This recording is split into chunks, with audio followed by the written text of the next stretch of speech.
Good afternoon, good morning, wherever you are listening to us.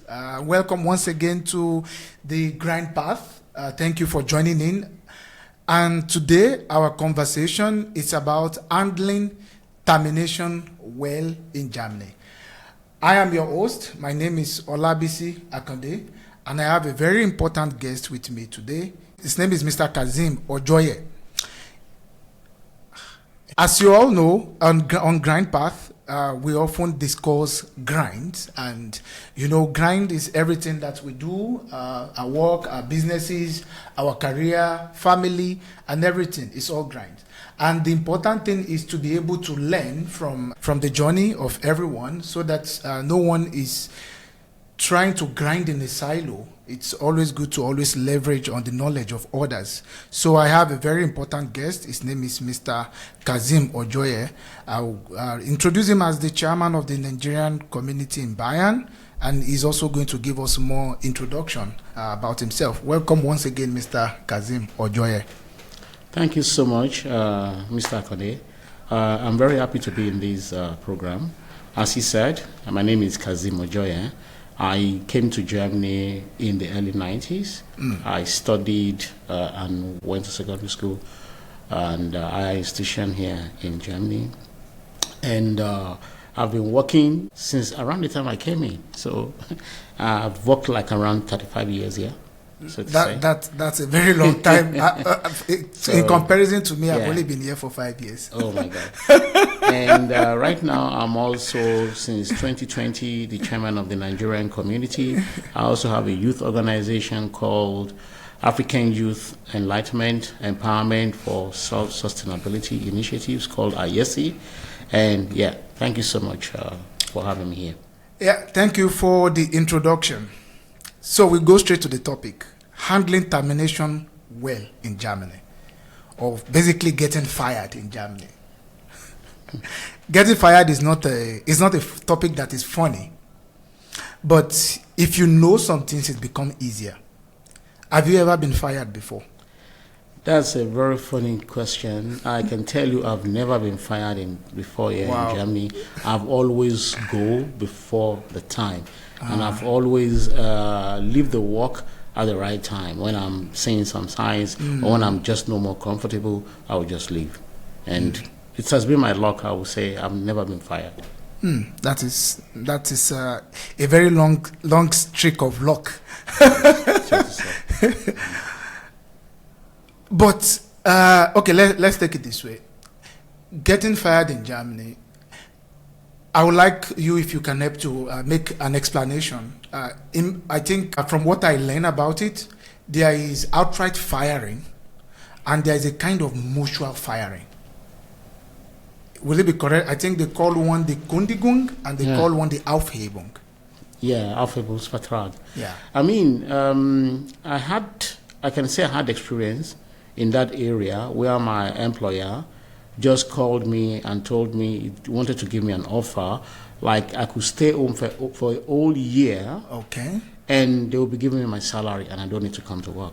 Okay. And I said no. That is the one that is called the garden leave. Yeah. And it's like an offer. And when I look at the offer, I'm like, well, what will I be doing without working and getting money? And when I look at, if they could actually give me an Abfindung, it's a different type of tax. They will still tax it, and I will know I get it at once, and I can do something with it. Well, what's the point earning my salary and roaming around? So, and it's going to make me dull.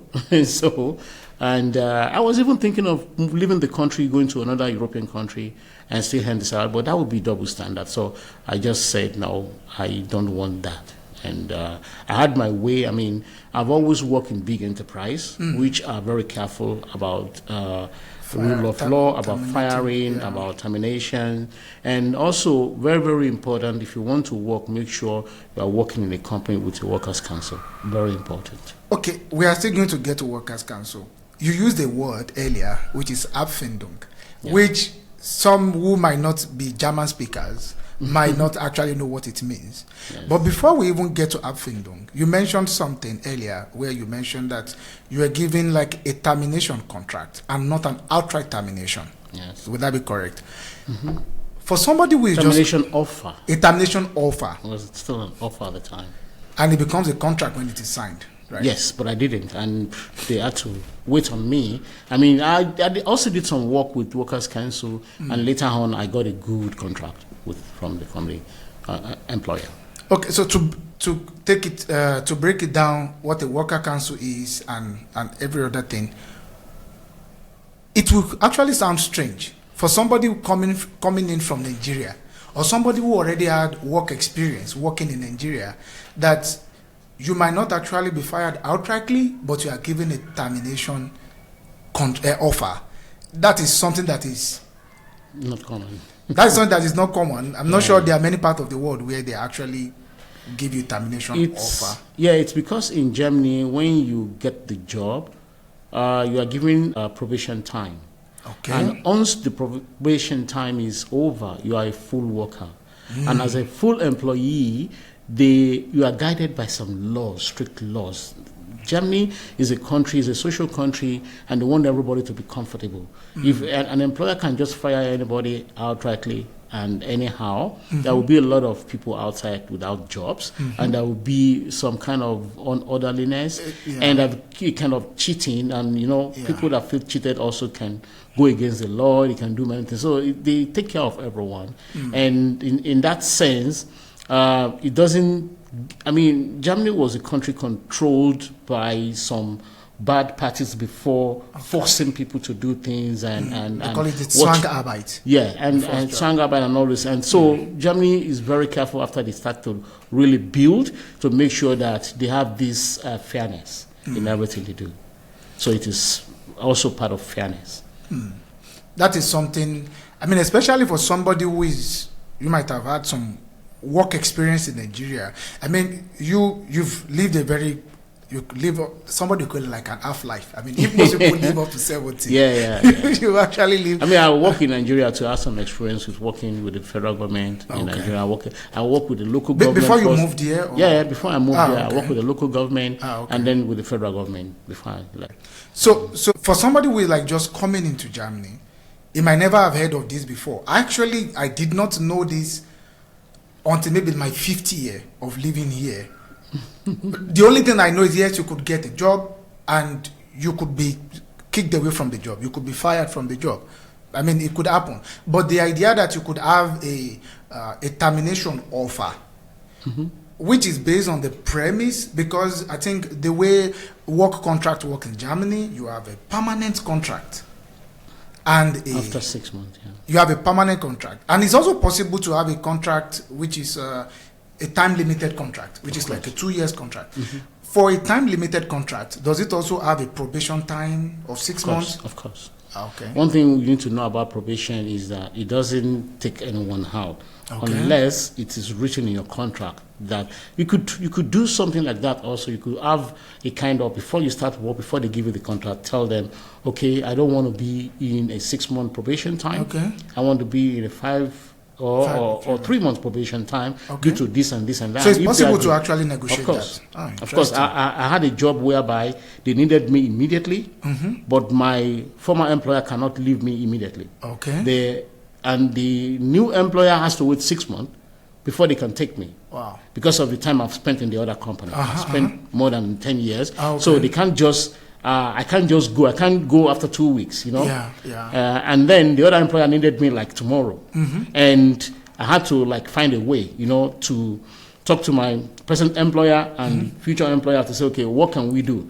And I can also agree with them and say, look, I've worked 10 years where I am, and I'm not searching. You were searching for me. You found me. And if I would leave, and this is part of my negotiations with them in terms of salary.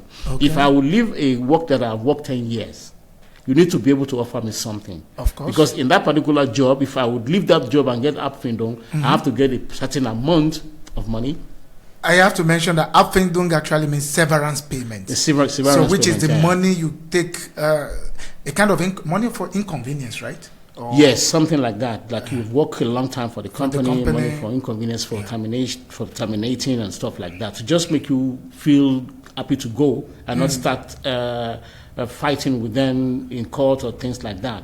Or sometimes when the companies want to expand and reduce and make money, reduce number of people and make money. They have a lot of money, like you say, okay, we put this money on restructuring, and then if we tell somebody to go, we just appease that person so that I can go easily. Because if you start going to court, it can take 2 years. You know? Good. So I'm trying to look at it from the perspective of somebody who is totally new in Germany. Yes. Especially maybe somebody who have only had experience working in Nigeria alone. Yeah. So they should know that in Germany, especially for a new entrant, and when you get a job, when you can, it's always good to go for a permanent contract. Yes. Because it makes it more difficult to actually terminate you. Yes.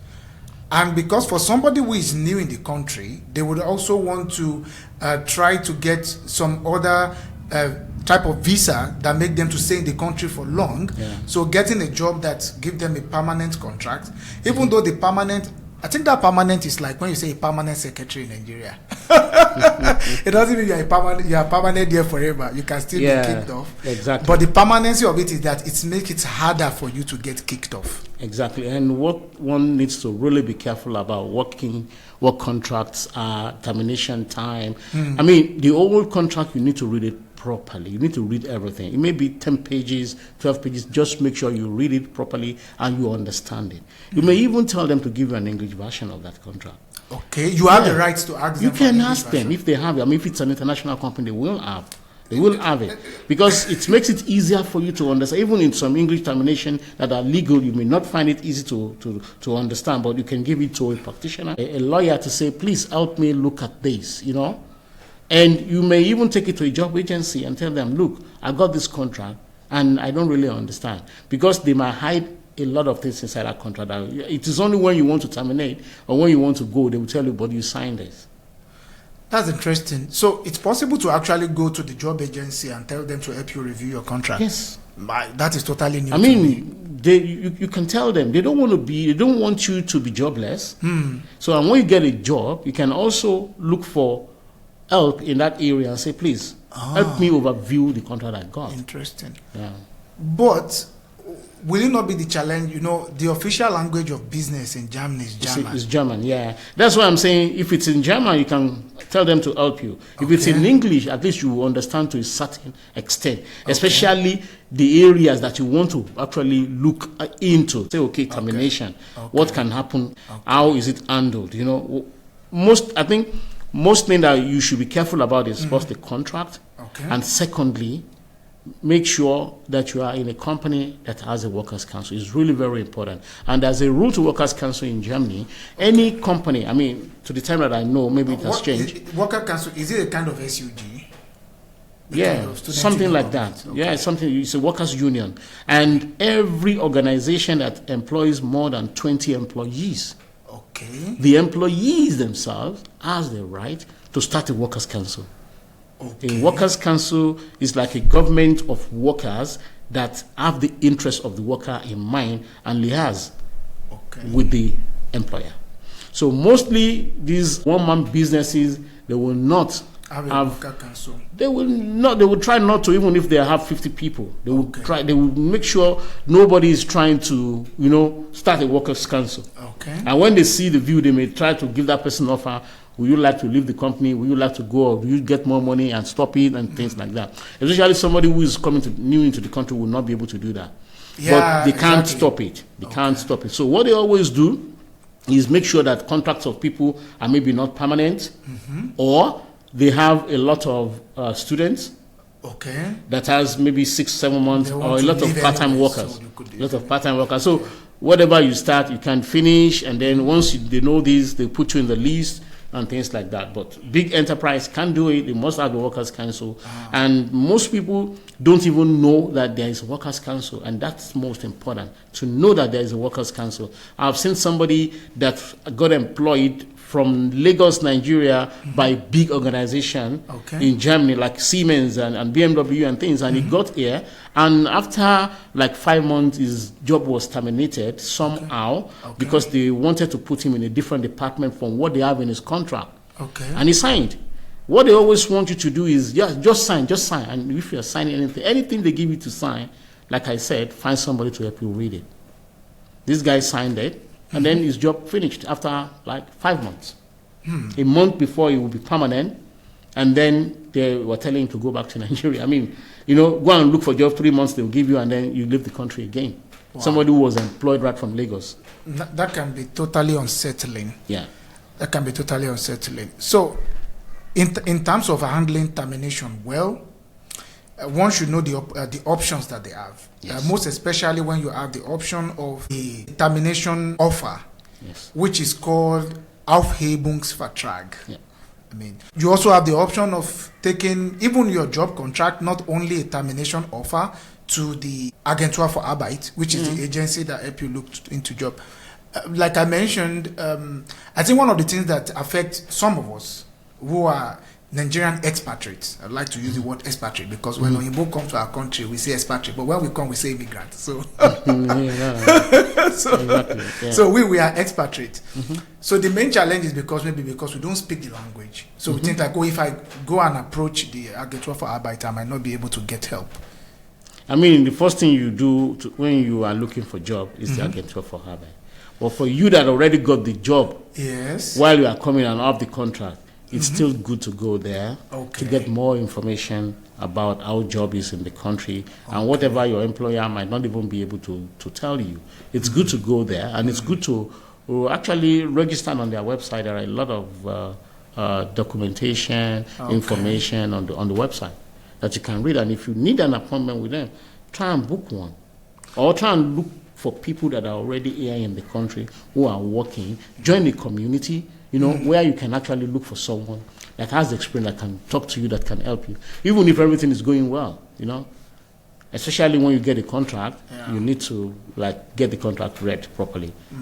Sometimes there's some agency out there also that help you look at your CV, help you look at things like that when you are looking for a job. And once you get the contract, I think it's better to look for help, to find somebody to look into that contract properly for you before you sign. And when you are changing job too, it's very important that you are not going from fry pan to fire.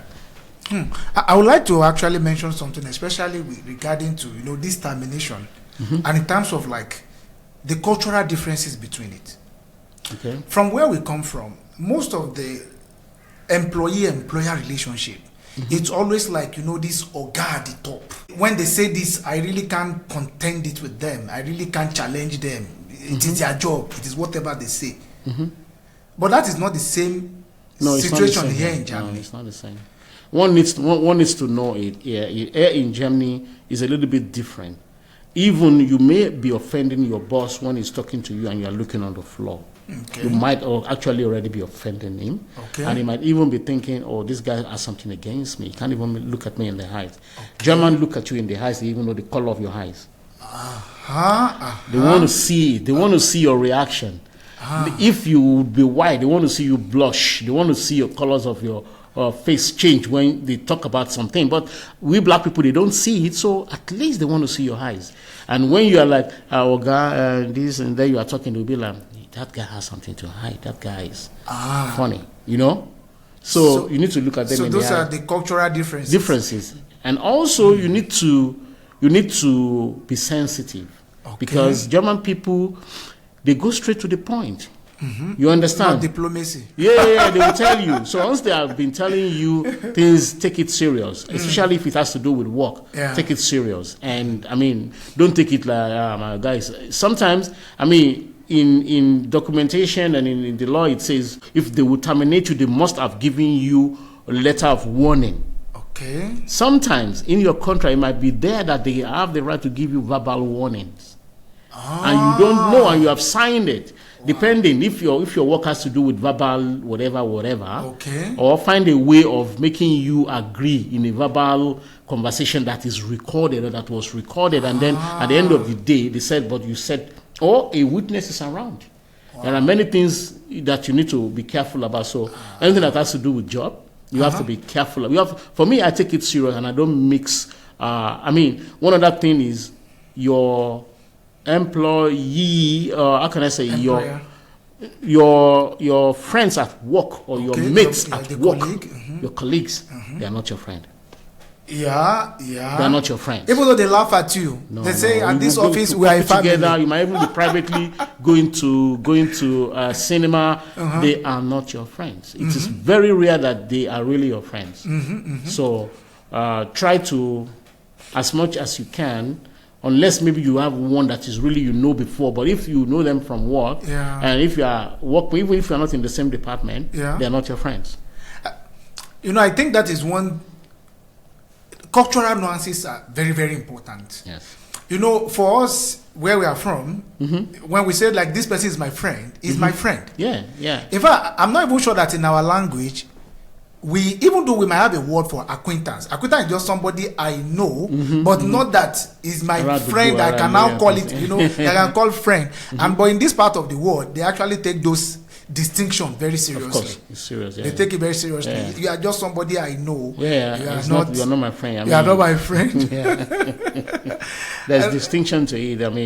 They spell it well. So it's good to always to note all of these things. Yeah. So in terms of termination, also at least, like I said, read your contract properly. And when your boss now call you, you need help in that sense because they may rush you. They might even tell you, you need to do it now. You need to do it now. Even they may take their computer and everything away from you. Like it's not an immediate, but they may already make it like you are suspended, make you feel like you are suspended, or they may even suspend you. So once they suspend you, it is their machine, it's their computer, it's their card. They may take all those things away from you without you even having been terminated already, having signed nothing. You understand? They may put you on leave. Okay. You understand? Okay. Just to scare you, to say, okay, come and sign, come and do this. So you need to really be careful before you sign anything. Ask a friend, ask somebody that know about it, and really, if there is a workers' council, talk to them. Okay, a workers' council. Yeah. You've mentioned a lot of options. You've never mentioned getting a lawyer or like a work protection insurance. Work protection insurance, it's good to have it. But that is when already the problem has happened. Okay. So if you have that already before, most people always, have it later, which is not good. Yeah, it's always good to have an insurance, that covers that covers problem at work, or with your employer.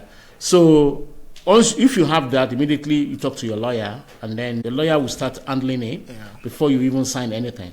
Or if they bring it to you, you can just tell them, this is something serious. I need time to think about it. I might even have to talk to my lawyer. The moment you tell that, they know you are serious, and they would think about their offer properly. But sometimes their offer may even be good for you. You might also want to leave, and you might do some comparison outside, because they have a formula for calculating the severance payment. I want us to get to where that severance payment is, but I want us to talk a bit on this lawyer of a thing. Okay. The part of the world where most of us come from, it is only the very rich people that have lawyer. The regular people don't, But part of the cultural differences is that in this part of the world, they take anything legal very serious a lot. Of course, it is. So which is why it is always a good advice to have some kind of like legal protection. A friend of mine said, this might be, a friend of mine said, since living in the Western countries, there's one thing he has realized is that, all of us, whether Caucasians or Africans, all of us, we have some omota inside of us. But the difference is that some societies have tried to put their omota behind legal. They put up a legal wall. So instead of doing the bole kaja, instead of like throwing punches, so we will now be using the laws to fight each other. So if you plan to live in this society for a long time, it's better to have a kind of legal protection for yourself. Exactly. And always do things right also, so that you don't fall in this kind of protection all the time, because sometimes these things are like an insurance. And do you know that an insurance can also tell you, we don't want to take you? Sure. And if they tell you they don't want to take you, they might put you in an index, whereby you might even find difficulty to get another insurance provider. Yeah. You get what I'm trying to say? So I understand. It's a structured society. I understand. If you have a car insurance and you always have accident with the car, and you are always not the one that is at fault, and you are cashing money. I mean, people do it in the past, and then they do stuff like that, and then the insurance will just tell you, okay, you have to leave our insurance company, find another insurance, but they will put you in a database where they already blacklisted you, and you would not know. So. I've always told myself, if I have an opportunity to come back to this life, I will own an insurance company. That is my idea. I mean, so having that is good. Having a protection or like a contract where you can be represented in the court. But also for those who don't even have money, there is possibility that you take a lawyer and government pays for you. Especially also when you are about to lose your job. The only thing in which you need to do is there's a place you need to go. I think here in Munich is in the city center. You tell them that you need a lawyer to represent you for a case that is about to happen or that is happening, and then they will now check your income. If your income is to a certain level, you can get a free lawyer. And then you will go and find a lawyer yourself. Interesting. And then they will give you a paper to fill. The lawyer will give you a paper to fill. You fill everything, then you show your income and everything. You send it back, and the government pays for your lawyer. Wow. Any case like that, I mean, it's not like you can't fight a case where someone went to go and shoplift in the shop and say, I shoplifted in the court, and then they are now charging me. I need a lawyer. They of course, even many insurances will tell you that. I see, some like one day I said if I'm going to come back to this lab and I have an insurance company, I saw like some insurance company will say we have a criminal protection cover. Yes. But they will now put it under the clause that if you are actually guilty, you are going to pay. You are the one, exactly. So they don't want to just the criminal protection is just in case somebody like it's a libel against you and someone is trying to blackmail you. So, but if you are the criminal, say, I have a criminal protection cover. Those ones will not. You need to go and get a real criminal lawyer that is ready to take money and protect you, not from an insurance. Okay. What about organizations like? Is it IG Metal, like IG Metal? IG Metal. Yeah, IG Metal. If you belong to them also, they can help. Okay. If you belong to IG Metal, and you see IG Metal is a very big organization. Okay. You can only belong to IG Metal when you are working in the metal industry. Oh, really? Yes. I've actually met a couple of guys, in fact, just not far from us here, but they say like, it used to be for only in the metal industry, but they now cover like other industries. I don't know about that. I was before an IG Metal mid-lead, or so to say, like a member while I was working at BMW, and it was automatic, and immediately I left BMW, I also automatically left them because it's not my area of work anymore. I now work in the bank, and for the bank, I think they have another organization. It depends, because you join them not like privately, you join them through your work, through your profession, and automatically you are in that union, and they will be taking money for the union from your salary. You understand? It's not like you start paying, and then transferring money, and then you're automatically somehow protected by them. And somehow also, this workers' council of a thing has to do with them also. Case. Because they need strong people, they need people that know what's going on. They have like European. It depends on the company. I mean, like the company I was working for before, they have like the workers' council governor that is for Europe, that is for Germany. They have structures there also, and some of them don't even do any work for that company anymore. They only work in the workers' council, and they get big salaries. Wow. You understand? So it's like there's an incentive to actually join the workers' council. Of course. Nice. There is. I mean, you are actually taking care of workers also, and then you get salary from the employer. But what you are doing in the office is just maybe people will come to you, just a professional workers' council, person that is taking care of workers. Yeah, I mean, it's good. But sometimes it's mixed, depending on your position in the workers' council. I never knew the worker council do a lot for you. The only thing I knew about worker council before was, for most of us in the IT, it used to be that when COVID started, a lot of people were working from home.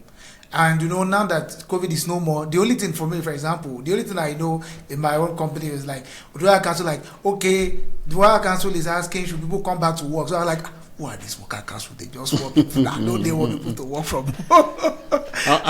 I will give you some stuff that workers council can do. Okay. You know, some employer might actually want to be monitoring the employees. Okay. And the workers council can actually come in and say, no, it's not allowed. And then for the purpose of the fighting for the employee, you understand. Before, to use Skype at work was very strange. Okay. You understand? I mean, yeah, because you have a camera on. The person behind you might not like to be in the camera and walk around and may not consent to, And then there's really always at work many stuff that the employer wants to introduce, even if they are introducing a new product that involves maybe the employees working with that product. They must go to the workers council and get their signage from it. Nice. You understand? I understand. Big companies is just like that. New product is coming, security, they will talk with security, they will talk with network, they still need to talk with workers council if it affects workers. You understand? Because working at home, for example, you are using your own electricity. Yeah. You understand? Yeah. And then you may not also be always on your computer. And then the employer can know, actually, when you are not sitting on your computer, they can find out. But the workers council can prevent them from doing that and say, no, is this guy doing his job? Yes, he's doing his job. Okay. Is there anything? Why must you know if he's on the computer or not? You also don't want to play with not being on your computer for too long a time. And if they maybe wants to do something, because of a particular person, they may speak with the workers council and say, we suspect this guy. We have to do this. And the workers council will not come around and tell you, because they are already accusing the person and they saw signs. So warning the person may not let them. So the workers council will sit down as a council of people and say, okay, if it is not against the law of the country, then go ahead. I mean, and do something. Okay. But maybe not in the area of watching someone because it's not allowed according to the law. Yeah. Okay, good. Thank you very much for the answers. I want us to walk through a scenario now. Okay. I mean, we've talked about the protections that especially we who are from outside Germany, should actually know. Yes. The protection there. Yes, your boss is your boss, but it's not like this guy at the top. You also have some rights that actually protect you. Yes. We mentioned the lawyer, we mentioned the workers council, we mentioned IG Metal, for example. This is not a marketing for them. And some, also having a legal insurance and some of these things. Now, we already mentioned there are two scenarios of getting someone to leave a job. There is the outright firing, and there's also the termination offer. Now, let's first take the worst case scenario, which is the outright firing. So now I say, yes, I am not from Germany. I've moved here a few years. I have a permanent contract, and I did not get a termination offer, but what I got was a Kündigung, an outright firing. What are the options that I have?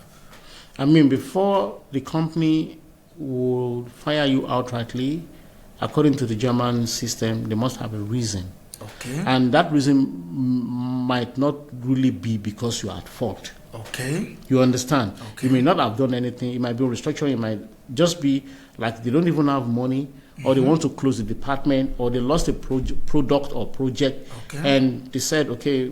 And it is now from that outright firing. I mean, outright firing is also in a way that is with a clause. It's not like they will tell you tomorrow you are gone. Okay. They will still give you what they call the Kündigung shoots.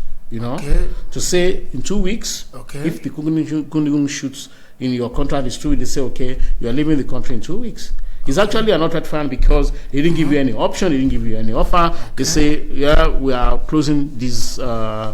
You call it planstelle as your position. Okay. It may be that particular position they don't need anymore for one reason or the other, and they will give you a contract or a thing to sign. What can you do? I will say you need a lawyer. Okay. Because first, this is coming just at you like that. Okay. If you have done something wrong, they need to tell you. If you didn't do anything wrong, or you said it was a contract, not even an offer. They were not even offering you money or anything. So for me, the best thing is to get a lawyer. Okay. Get a lawyer straight, and then let the lawyer know what's going on. And then before you sign anything, make sure the lawyer sees what you want to sign. And let them know that, even if you don't let them know you are taking a lawyer, I mean, you should take one. Because it is now affecting your existence. You understand? And one thing, just to reiterate what I mentioned earlier, that the moment you actually say, my lawyer is looking at this, automatically they know you are ready to fight. Yeah, they know you are ready to fight. Yeah. And they also need to check, are they doing it right? And I'll tell you, for you is one-to-one. For them, it's one-to-many. Okay. Not only you. Yeah. They have it in the past, they have the experience, they know what they are doing, and they know the tricks of the game. They are in it long time. I mean, you just started work maybe 5 years, the company has been existing for. And so they are ready for you. You understand? And that is why you should be ready for them too. You should get someone that is more experienced, that knows the law, and in that time, you also need to make sure everything is on record. Even when they are calling you, when you are calling them, what you have done, your communication, everything must be on record. Everything must at least be somehow. And if they tell you something, say, I'm sorry, can you put it in writing? Can you write it down? If you are saying, can you send an email, please? I can't grasp. To make it, or you can even say, I'm not hearing you properly, sir. Please. Can you put it in writing? Put it in writing to me.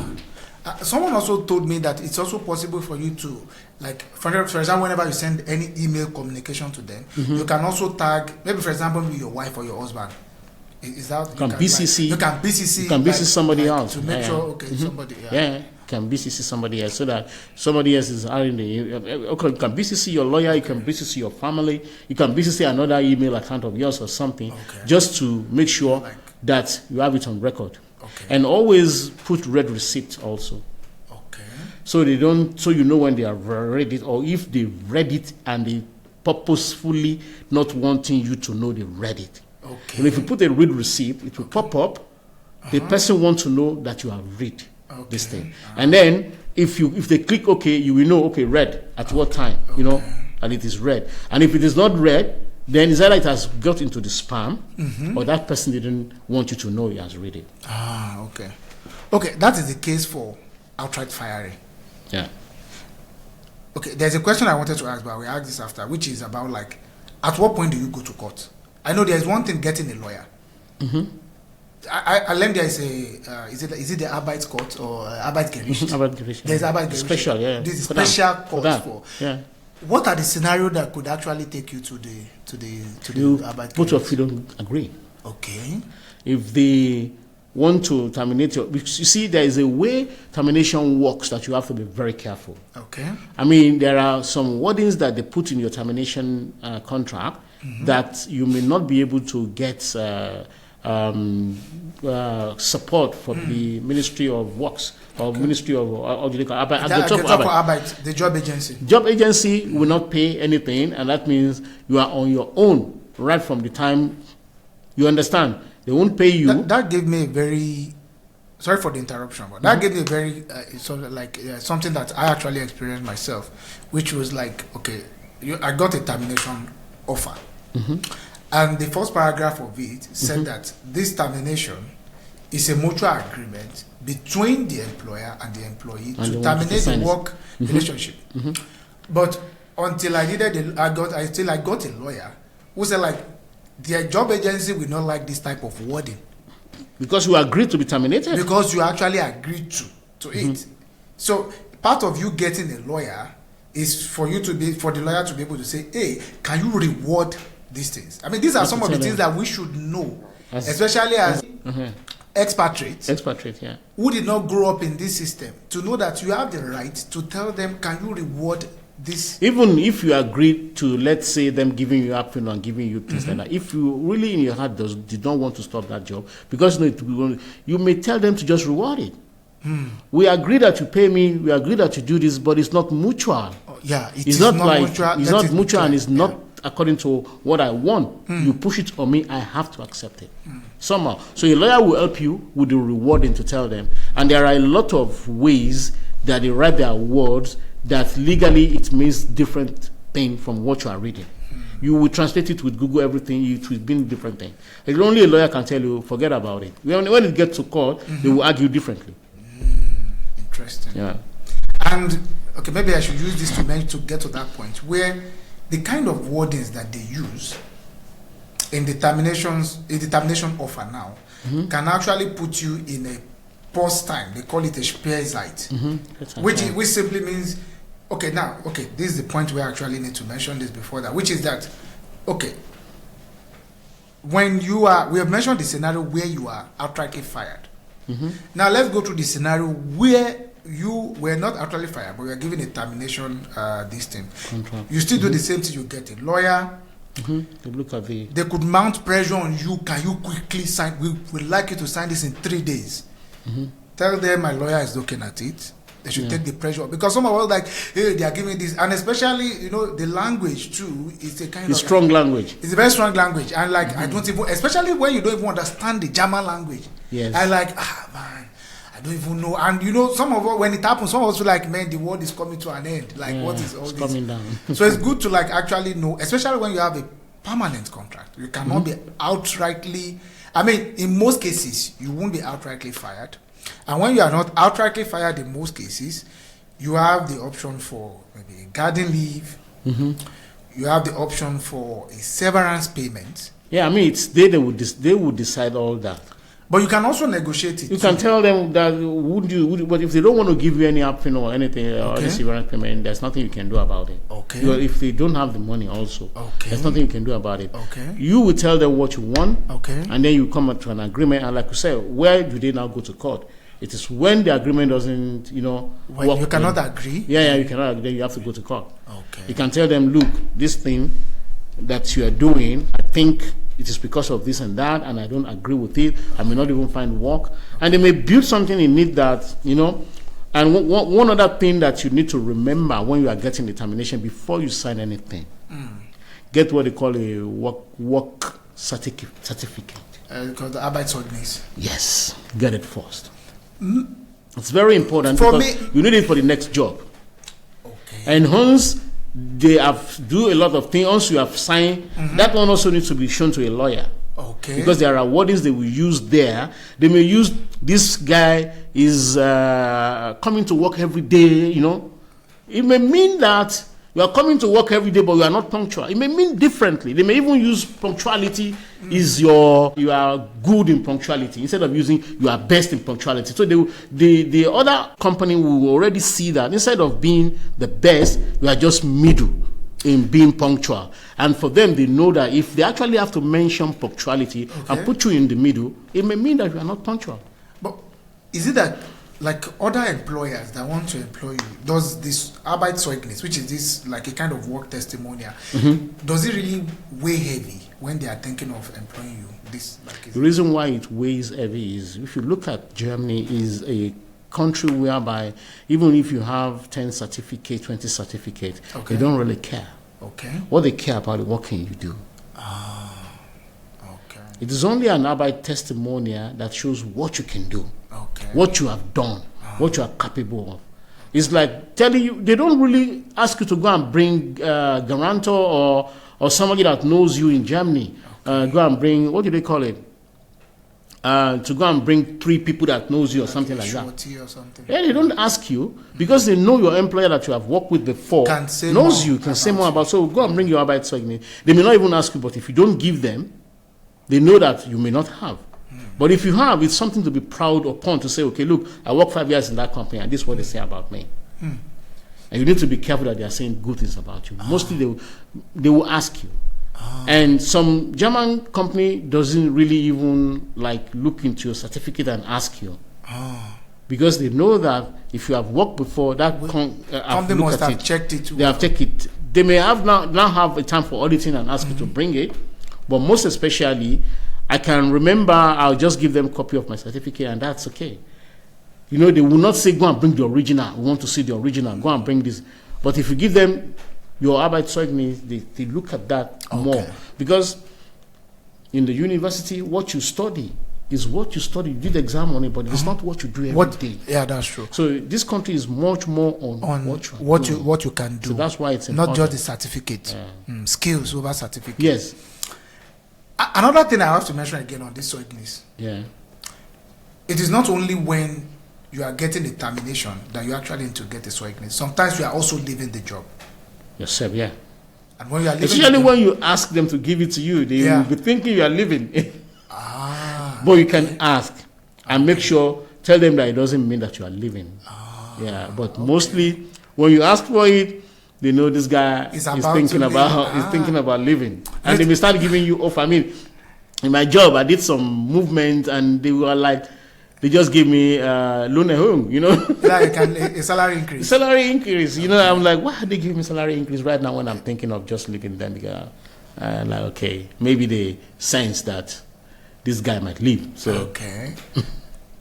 Yeah, because it was also pretty new to me. I mean, I once worked at the German company, and I was actually the one that wanted to leave. And when I was about to leave, my manager just said, "Oh, okay, it's fine. I will." It's funny. When I was about to leave, my manager was also leaving too. Oh, that's good. My manager was leaving, and the manager said, "Oh yeah, so because I'm leaving and you are leaving after me, I'm going to leave a Zeugnis for you." And then I was like, "Sorry, what is that? What is Zeugnis?" I mean, these are things that is good for our experts to know. Yeah. That you can ask for it. Yeah, you can ask for it. Okay, you know? that is good. Okay, so now, and yes, you mentioned that getting a severance pay is not compulsory on the company to actually give you severance. Oh. They may not even want to. Okay, but if they give, you can also negotiate. You can negotiate. Yeah. Of course, it's negotiable. And I think there is a formula for calculating it. Yeah. I think. Okay. All you need to know about this severance payment is, let's say you are getting 100,000. Okay. After all their calculations, right? You need to know that 100,000 is like a salary. Okay. It's not like a gift. It's not a gift because it's taxed. All the percentages of insurances and taxes that goes on your normal salary goes there too. Okay. You get what I'm trying to say? Yeah, like pension and things like that. It goes there too. Okay. And when you get that money and you are now applying to the job center that you don't have a job, you want to collect this money that normally someone collects that lost their job. Yeah. That might cause a bit of issue if you're not careful at when you registered, how you register, what is in the contract. They want to see the contract. They want to see how much you got paid. Okay. You understand? And that may even stop them from paying you at all. You understand what I'm trying to say? Because they said, why do you need money from us? You've got money. Okay. You understand? And they may even use it to calculate how much they will give you. Okay. I thought they actually have a template of how they pay you. I think some report says like 60% of your last income or so, like 60, 67. No, they have a standard. It's not like they will look at one person and then calculate one day. There is a standard that they will put it on. Your salary, if you are getting 10,000 per month, they know how much they will pay you if you don't have a job. You understand? But you still need to fill lots of papers, you know? Yeah. Fill lots of things. I mean, they will ask you, what money do you have? What cars do you have? How do you pay your rent? Do you have a house? Are you the owner? Many things they will ask you to want to know. Yeah, to want to know. Okay. Because also, they don't want to just be giving you that money if you can work. Yeah. And also at numbers of time they will give you. Yeah, I think from what I read on their website, it is 12 months. They pay you for 12 months. If you don't have a job, if you don't have a job within that 12 months, even though within that 12 months, I heard that they also have to offer you jobs like, hey, there are jobs for you to do. And I learned that if you are 50 years and above, they pay you for 2 years. Okay. Yeah, I saw it. I don't know about that, but I think it's good because they know you stand less chance of getting a job on time. As a 50-year-old, because you only have 17 years. Because you as a 50-year-old, maybe you have a lot of, you're asking for bigger salary, and an employer wants to just pay a young guy that can. Yeah, because you have been earning that salary, and then you don't want to go less, So this is actually the point where we actually also mentioned the point of some of the the safety net. For workers in Germany, which is different from the situation we have at home, which is that that even when you are terminated from a job, you have a job agency that you can fall back on that can still support you for 12 months. Yeah, while you are looking for job. While you are still looking for job, so it is not the world is coming to an end. They're not throwing you in cold water. They are not just throwing you in cold water, and that that can still support you for a time being. I mean, it would be good that we don't talk about politics all the time, but this is not really to talk about. But sometimes for those of us at home, especially when we want to jackpot, sometimes we pray, we want our country to be an El Dorado, and it's good to mention some of these points that the other countries that we migrate to, they are not perfect, but these are the things that they do to make life easier for the people. I mean, they take care of their people a lot. So that when people are not just fired and that you are just on your own, and you have something to fall back. You have something to fall back. I mean, let's say the agency for Arbeit gives you like 60% of what you are earning before, what you are earning before, and after that 1 year, they will now send that person to the social department. Yes, of course. And that will be the last resort, where you even get more or less, but you still get money. You still get something. They pay your rent and they give you the most, how can I say, the amount you will need to just survive. Just to survive. Just to survive. You will just not do dorime, as we say. You'll be able to eat and then you can just take pay your bills. Of basic you will not be able to still own the car or drive a big car or buy, or just drive around. Or even go all these fancy vacations. Yes. But at least you can eat and I mean Yoruba people will say if you can subtract hunger from poverty. Yes, hunger and shelter. If you can subtract hunger and shelter from poverty, you have actually done something. Yes. Okay, so it's actually good to know that we have like this safety net. We should also know what are the things that could cause the pause. The job agency now, sometimes they say, I read like sometimes they actually pause you for like 12 weeks, which is like 3. Like, for example, maybe if your severance pay is so high, that's if your severance pay is very, very high, they may start late paying you. Like, oh God, you already took a lot of money. Why should we start paying you? So, if you are thinking of getting a severance, I mean, you have to calculate it. If the severance would be very nice if you actually get another job, so that you don't need to fall back on. So then you can go ahead and enjoy your severance pay. And also, I'll tell you a trick, but this is a trick that only insiders do. You can actually tell the company paying you. Let's say your job is being terminated in March. Okay. And you are getting a severance pay. Okay. You can sign a contract with them that your severance pay is coming in June. Okay. Are you getting me? Okay. You're getting it now. You don't have it now. They pay you in June. Okay. But you stop your work in March. Okay. So April, May, you need money. So the job agency will have to pay you April, May. Okay. If you are smart, you already got a job in April or May. Or the job is starting in June, and then you didn't have any break, and then you can spend your money. You understand? But they can postpone it because really, if you finish your job in March and they pay you in April, they may delay you. You still have money. Yeah, you still have some money. It will really be good to enjoy that money. I mean, I'll tell myself like this was like we say something in Nigerian streets. We say like, yeah, people are like this that. Is the job I did when I was in heaven, and this I'm collecting the salary while on it. Okay, thank you very much for like all that. Now we've actually talked about like the entire scenario, what makes it easier. Now there's another angle, and this is where I would like us to end it at, especially for those of us who are expatriates, who actually move here. There is something that actually makes termination or firing extra difficult? For example, when you don't have a permanent residency, and maybe you just have like a temporary, let me just say, not permanent, like you have a temporary visa. You have a temporary stay. And combining it with not having a job, it's a very difficult situation to be in. Yes. I mean, all I can advise for such people is to actually be very, very deliberate and intense on job search. I was close to someone that studied here, everything was going well, got a job. Before the waiting period, waiting period is 6 months. On the 4th month, he got a termination. And then, since he's still a student, he hasn't even really gotten the blue card, or even if he has the blue card, they will tell him to look for a job 3 months. And then that person was really in a very tight corner. So, and then he was lucky he got a job. And then he was able to continue.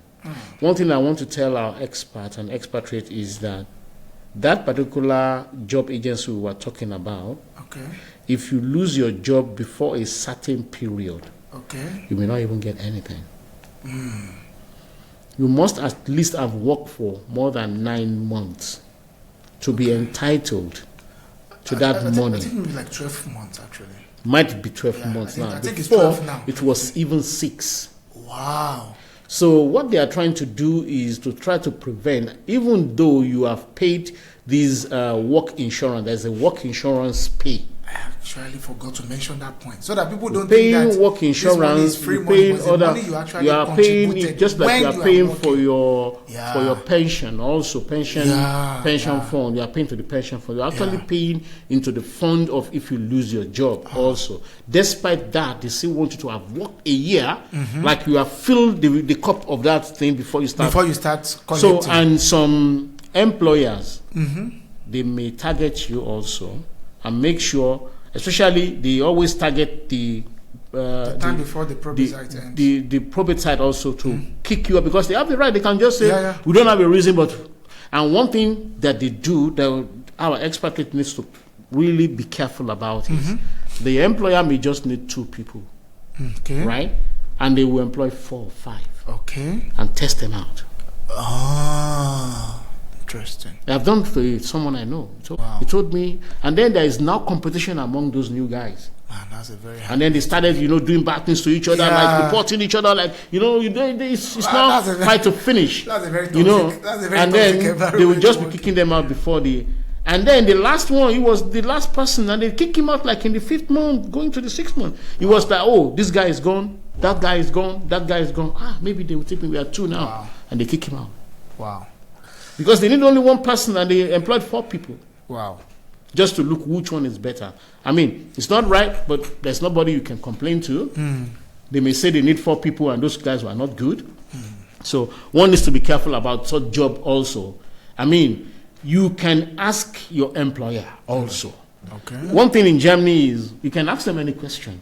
And they have to tell you the right thing. And if because they have this conscience, like if you ask them a question that put them in a tight corner. If they are telling you lie, you see it in the face. And that's why they want to look at you so that they can see in your face if you are telling lie. If you say, in your interview, you say, okay, you need this, you are taking me. You say, oh, may I ask, how many expats are you taking for this job right now? You can ask how many people have you interviewed? How many people are coming? Am I coming from the second interview? They will not tell you that. They will say, we'll just call you. But if you have gone for the second interview and they have taken you, you can tell them how many people you can ask how many people are starting that job. And then ask them again in 12 months, how many of these people will be left? Also, you can actually put them in a corner.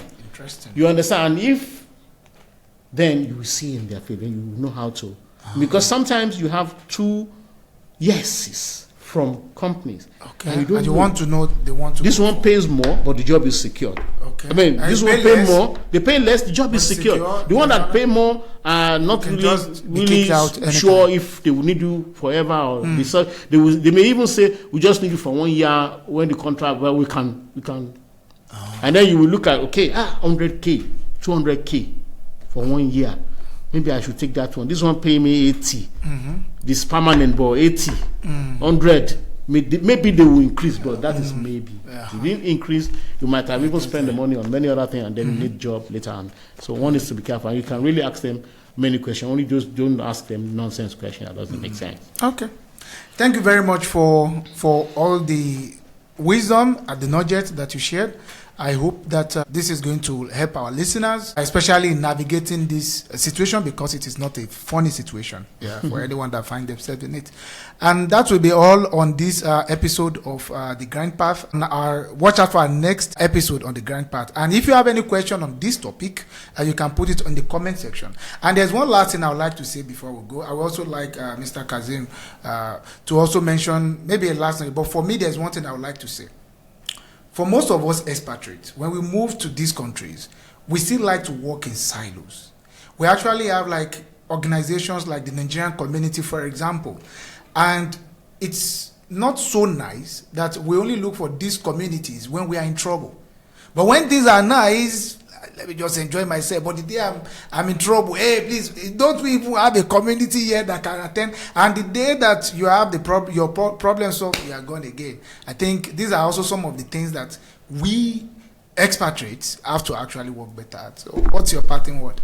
Thank you so much, Mr. Akande. Yeah, I think I will join you in that because it's very important and to network.